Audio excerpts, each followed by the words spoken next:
देख रहे हैं Jain Hindustan news TV channel, सत्य बात सबसे पहले।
गोलछा स्टोर बीकानेर में स्वादिष्ट ब्रांडेड खाटा, सभी तरह के जायकेदार अचार, चूरी, सुपारी, माउथ फ्रेशनर और मुरब्बे में सालों से ग्राहकों के विश्वास का नाम, क्योंकि यहाँ मिलते हैं ग्राहकों को सभी प्रोडक्ट्स नंबर 1 क्वालिटी के साथ। और जी हाँ, ये सभी प्रोडक्ट्स आपको हमारे यहाँ मिलते हैं होलसेल के दामों पे।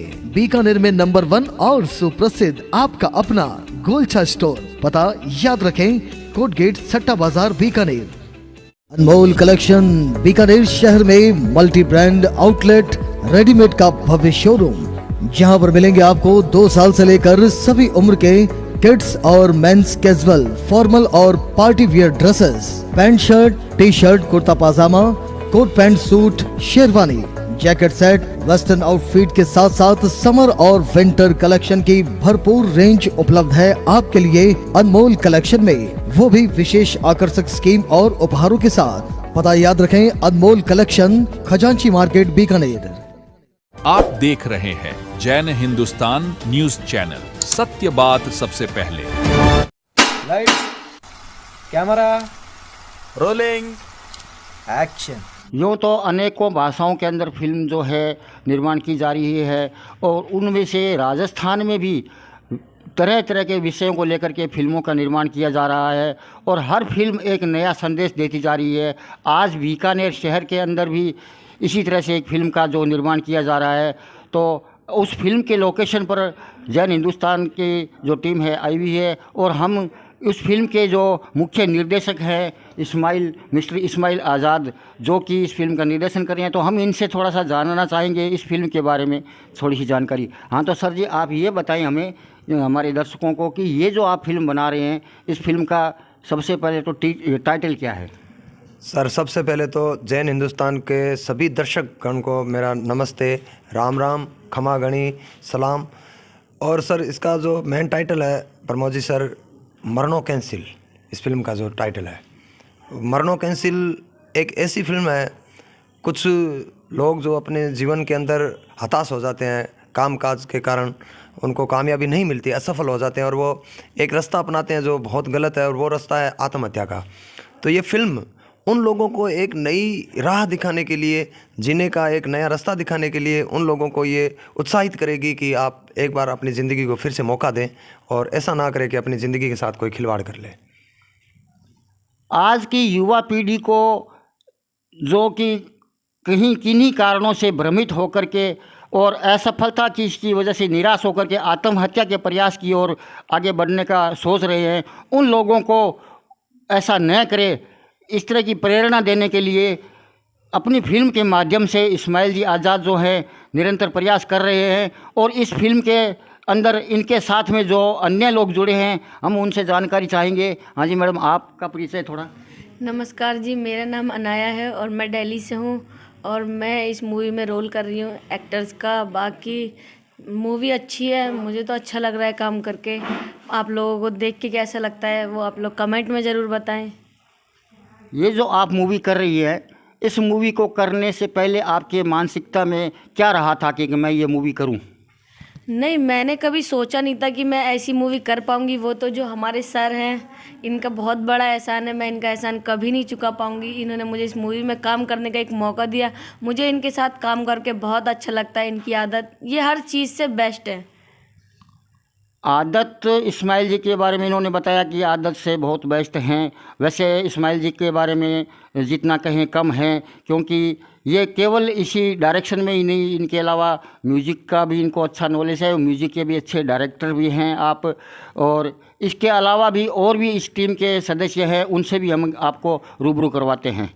इसी श्रृंखला में हमारे बीच में सर मौजूद हैं, तो सर थोड़ा सा आप अपने बारे में परिचित करें। हाँ जी, मेरा नाम परितोष झा है।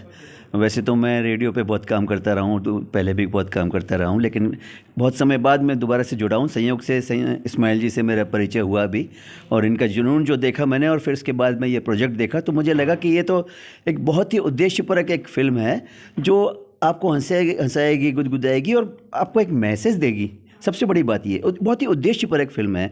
ऐसा होना, वो भी राजस्थानी भाषा में होना, ये बहुत बड़ी बात है। राजस्थानी भाषा में हमारी बहुत समृद्ध भाषा है, बहुत इसका जो केवल भाषा ही नहीं, जो पूरा राजस्थानी कल्चर जिस तरह से इस्माइल भाई ने जिस तरह से चित्रंगन उसका किया है, वो आपको बहुत बहुत अच्छा लगेगा। और आपको लगेगा हम घर में बैठ के आसपास की कोई स्टोरी सुन रहे हैं, देख रहे हैं, हमारे बीच की कोई बात है। और लास्ट में जो इतना अच्छा मैसेज दिया है, वो एक बहुत ही बड़ा एक योगदान है इस्माइल भाई का और उस टीम का।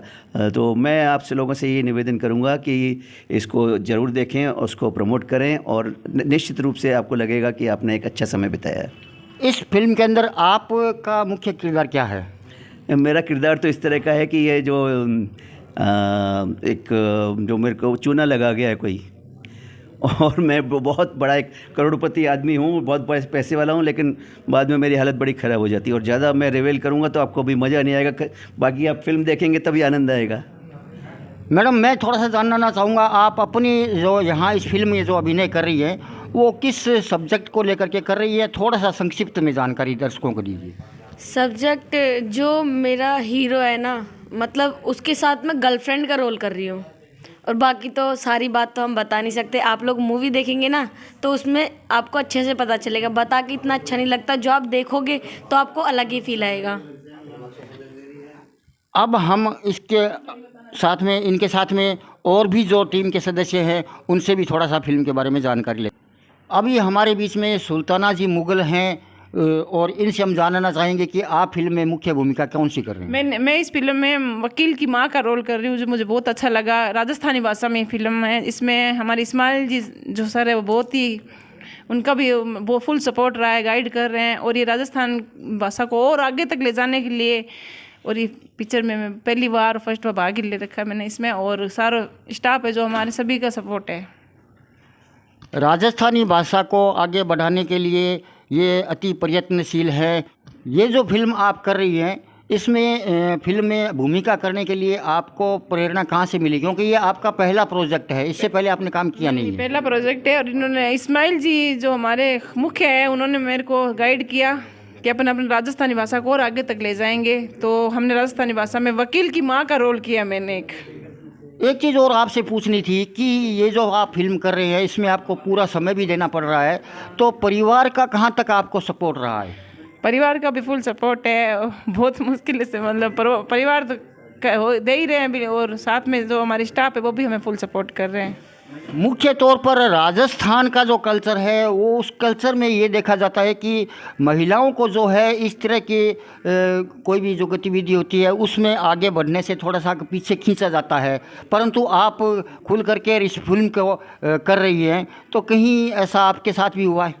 हाँ, ऐसा होता है कि लोग बाग कहते हैं कि महिलाएं घर से बाहर निकलने जैसे होता है, ये सपोर्ट कर महिलाओं का मतलब रोक की लगती ज़्यादातर तो। लेकिन मैं ये सोचती हूँ कि मेरे को देख के या लोगों में जो हमारी स्टाफ महिलाएं और देख के उनको बोली चाली इसमें जो किरदार निभा रहे हैं, उनको देख के हो सकता है और हमारी जो बच्चियाँ हैं महिलाएं आगे आए इसमें, और उस राजस्थानी भाषा को मिले।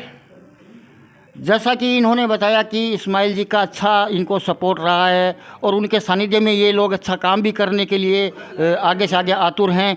तो अब हम वापस एक बार फिर से फिल्म के जो डायरेक्टर हैं इस्माइल जी, उनसे थोड़ा सा ऐसी जानकारी भी ले लेते हैं जिसमें जो नए लोग जो हैं इस फिल्म लाइन में आना चाहते हैं और अपने काम को आगे बढ़ाना चाहते हैं, उन्हें भी कुछ नई जानकारी मिल जाए। तो हमारे बीच में इस्माइल जी फिर से एक बार मौजूद हैं। हम इनसे जानना चाहेंगे कि आज के युग में बहुत से ऐसे युवा लोग हैं जो फिल्म निर्माण से जुड़ना चाहते हैं, उन्हें कुछ चंद जानकारियां जो है अगर आपके माध्यम से मिल जाए तो शायद वो भी अपना कदम आगे बढ़ा सकें। तो सबसे पहले तो इस्माइल जी ये बताएं कि आज के युग के अंदर जो ये फिल्म निर्माण कर रहे हैं, तो फिल्मों के सिनेमा हॉलों की दशा सबको परिचित है, सब जानते हैं कि है नहीं, तो इसको आप आगे प्रसारित कैसे करेंगे, कहाँ करेंगे?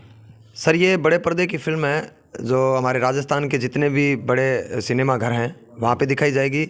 इसके अलावा कुछ आजकल यूट्यूब पर काफ़ी ऐप आ रखे हैं, उन ऐप पे भी ये रिलीज़ की जाएगी।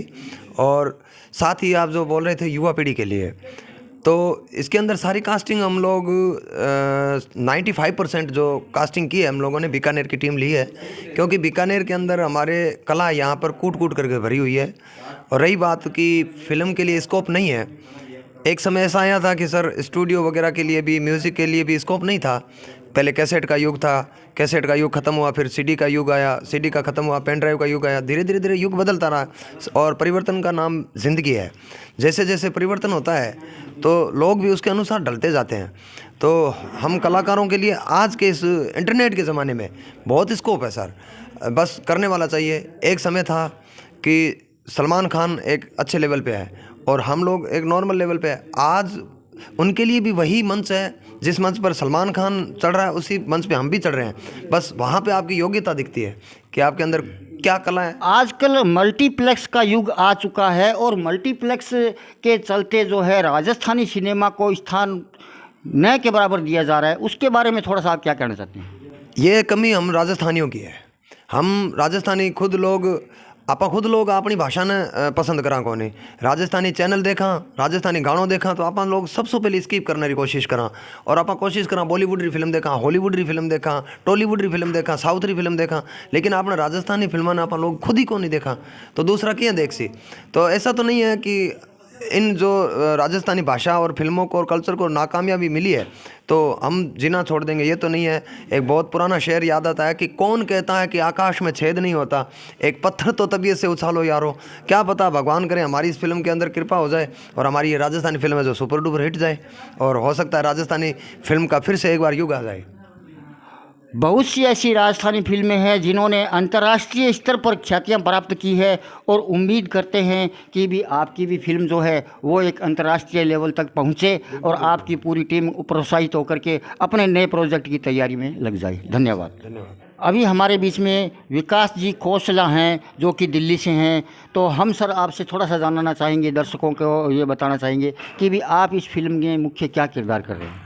देखिए, उसमें से इस के अंदर 4 अलग अलग कहानी हैं जो आपको जैसे बताया गया होगा, चोर का, एडवोकेट का और पुलिस का। तो एडवोकेट का जो कहानी है उसके अंदर में जो मेन विजय कर रहा है, विजय प्रताप सिंह, उनके पिता का किरदार निभा रहा हूँ मैं। और उन दोनों के आपस में विचार नहीं मिलते क्योंकि वो बहुत जल्दी और कामयाब होना चाहता है विजय, लेकिन उसके लिए वो ये नहीं सोच रहा है उसे किसी भी कीमत पर कामयाब होना है, चाहे वो गलत राह पकड़ रहा है तो उसके खिलाफ उसके पिता रहते हैं और उसको बोलते हैं कि अगर तुम्हें लगता है कि तुम्हें अपने इन्हीं ख्यालात की वजह से तुम कामयाब होना चाहते हो तो पिता उनको बोलते हैं बेटा फिर आप अपना रास्ता खुद ही चुनिए और इस घर को छोड़कर आप चले जाइए। और उनकी आपस में बहुत टसल रहती है इतनी कुछ ना कुछ जज्बात को लेकर, ख्यालात को लेकर, और वो एक तरह का बागी हो जाता है और घर छोड़ के वो चला जाता है। इससे पूर्व भी आपने काफ़ी काम किए हैं इस संबंध में, तो थोड़ा सा दर्शकों को हमें जानकारी दें। सर, आपने अभी तक क्या क्या कार्य किए हैं इस बारे में? देखिए, दिल्ली में फिक्शन का इतना ज़्यादा स्कोप नहीं है बनिस्बत मुंबई के, तो जितने भी दूरदर्शन के उस समय के कमीशन प्रोग्राम होते थे, जिनमें से शुरुआत हमने स्पॉन्सर्ड कैटेगरी में की थी पुलिस फाइल से, स्पेस सिटी सिग्मा, बेला आंचल, ये 3 कंटिन्यू एक सीरियल थे जो तीनों के तीनों हम लोगों ने किए। और आहिस्ता आहिस्ता फिर दिल्ली में क्योंकि न्यूज़ बहुत ज़्यादा है तो करंट अफेयर के प्रोग्राम हम लोगों ने करने शुरू किए, जिसमें से डॉक्यूमेंट्रीज़ मैं कह सकता हूँ। डॉक्यूमेंट्रीज़ हम लोगों ने मेडिकल के ऊपर बहुत काफ़ी काम किया। मैं अंदाज़ा में कह सकता हूँ कि हिंदुस्तान के बड़े बड़े जितने भी हॉस्पिटल्स हैं उसके अंदर हम लोगों ने सभी में शूटिंग कर चुके हैं। और उसके साथ साथ फिर हमें मौका लगा IIT रुड़की का, और उसके अंदर मैंने लगभग 3 से 4 साल इंजीनियरिंग को लेकर डिफरेंट प्रोग्राम बनाए, जिनमें से कि PhD स्कॉलर क्या कर रहे हैं और उससे आम जनता को क्या फ़ायदा मिलेगा उनकी PhD होने के बाद, तो उसको लेकर प्रोग्राम बनाए।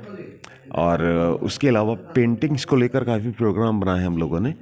तो वो दौर चलता रहा और डॉक्यूमेंट्रीज़ और ये सब होता रहा। हाँ, रंगमंच के अंदर मैंने सिर्फ एक्टिंग की और एक्टर के तौर पे ही मैंने अलग अलग किरदार निभाए।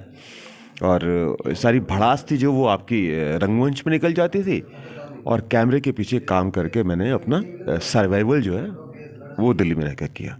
एक तो आपने जैसे बताया कि भड़ास निकल जाती थी, तो केवल भड़ास तक ही सीमित थे या इसमें कुछ रोज़गार का भी अच्छा स्कोप रहा है?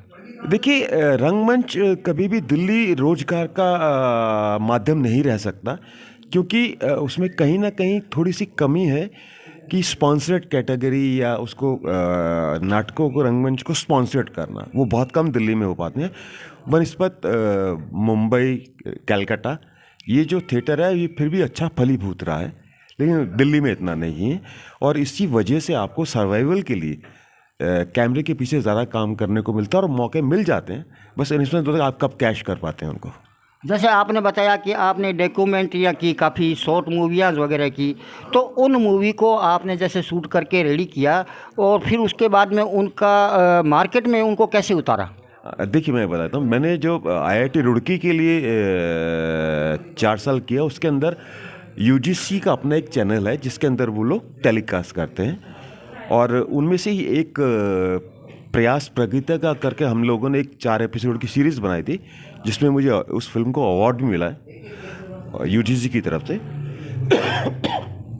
और फिर उसके अलावा इंजीनियरिंग के ये था कि जब उन लोगों ने हमें बोला कि आप इंजीनियरिंग प्रोग्राम बनाइए, तो हमें लगा यार वो तो पूरी पढ़ाई करनी पड़ेगी इंजीनियरिंग को लेकर, तो कि इस तरह से समावेश किया गया कि इंजीनियरिंग फिल्म मेकिंग के अंदर आ जाए। तो उसका मुझे अच्छा तरीका ये लगा कि जितने भी PhD स्कॉलर्स हैं वहाँ पर, उनकी हमने थीसिस ली, उस थीसिस को पढ़ा और उसके पास फिर ये एक अंदाज़ा लगाया कि हाँ, जब ये थीसिस पूरी हो जाएगी तो आम मासिस के अंदर इसका क्या बेनिफिट रहेगा, उससे क्या फ़ायदा रहेगा आम लोगों को। तो उस तरह से इंजीनियरिंग को हमने ग्रैप अप किया। मेडिकल में भी यही रहा। मेडिकल में हम लोगों ने ये कह सकते हैं कि स्पॉन्सर्ड कैटेगरी के अंदर 160 एपिसोड 4 साल टेलीकास्ट हुआ तो वो बनाए थे। और अभी तक मैं ये कह सकता हूँ किसी में इतनी सोच भी नहीं हो सकती कि डॉक्यूमेंट्री आपको स्पॉन्सर्ड कैटेगरी में बनाने का मौका मिले और आप उसको टेलीकास्ट करें, क्योंकि कमीशन तो बहुत इजी हो जाता है, लेकिन स्पॉन्सर्ड बहुत मुश्किल है करना। और हमें स्पॉन्सर्ड मिले और हमने 4 साल तक वो डॉक्यूमेंट्री सीरीज़ कर भला सोच भला के नाम से। दूरदर्शन के लिए भी आपने कार्य किए हैं, तो थोड़ा सा दर्शकों को उसके बारे में जानकारी दीजिए। दूरदर्शन में देखिए, हम लोगों ने रस्किन बॉन्ड की स्टोरीज थी, एक था रस्टी, उसके कम से कम नहीं तो हमने 150 एपिसोड के आसपास बनाए। कुछ उसमें से कमीशन 26 एपिसोड हमें मिले थे और बाकी हम लोगों ने स्पॉन्सर्ड कैटेगरी के अंदर किया उसे। और उसके अलावा बहुत मैं बोलूँगा कि सीरियल किए हम लोगों ने, मतलब अब तो कुछ नाम भी याद नहीं है, इतना कह सकता हूँ। जाते जाते आप हमारे थोड़े से दर्शकों को ये जानकारी दे दें कि ये जो आप शॉर्ट मूवी और डॉक्यूमेंट्री फिल्म्स बना रहे हैं, अगर आज के युवा जो वर्ग है वो भी इस चीज़ को अगर करना चाहते हैं तो किस तरह की समस्याओं से जूझ रहे हैं, जूझे आप, और आपने उनको किस तरह से हल किया और कैसे आगे सफलता प्राप्त की? देखिए, डॉक्यूमेंट्री में सबसे पहली चीज़ है आपका रिसर्च वर्क। अगर आपका रिसर्च वर्क बहुत अच्छा है तो आपको शूटिंग में कभी कोई प्रॉब्लम नहीं आएगी, है ना। जितना अच्छा रिसर्च वर्क होगा आपको डॉक्यूमेंट्री उतनी ही बहुत अच्छी बनेगी। वो जितना पेपर पे काम लगाओगे उतना ही टीवी पे रिजल्ट अच्छा नज़र आएगा। डिजिटल मीडिया क्या है कि आजकल आपके बेडरूम में पहुंच गया है और उस बेडरूम से आप बाहर नहीं निकलना है चाहते, रिमोट आपके हाथ में है, तो इस वजह से जो मेन सिनेमा है उसके अंदर दर्शक कम होते जा रहे हैं। और दर्शक कम होने की वजह ये भी है कि जो कॉस्ट है आज की टिकट की, वो 2 लोगों की कम से कम 1500 रुपये बैठ जाती है। तो इसलिए मेन सिनेमा जो आहिस्ता आहिस्ता कम होता जा रहा है, तो उसके लिए मेन सिनेमा को काम ये करना पड़ेगा कि जब तक ये सब्जेक्ट बहुत अच्छा नहीं होगा, आप दर्शकों को सिनेमा से नहीं जोड़ पाएंगे। और इसका बहुत बड़ा एग्जाम्पल आज का है पुष्पा 2, जिसने आज उतना कमा लिया है कि वो शायद एक उसने रिकॉर्ड बना दिया है ना। तो आपको सब्जेक्ट पे, कैरेक्टर्स पे, म्यूज़िक पे, सब पे काम करोगे तो वो समावेश ही आपको एक अच्छी फिल्म का पेश कर सकता है दर्शकों के लिए। बहुत अच्छी जानकारी दी आपने हमारे दर्शकों को, इसके लिए आपका बहुत बहुत धन्यवाद। धन्यवाद।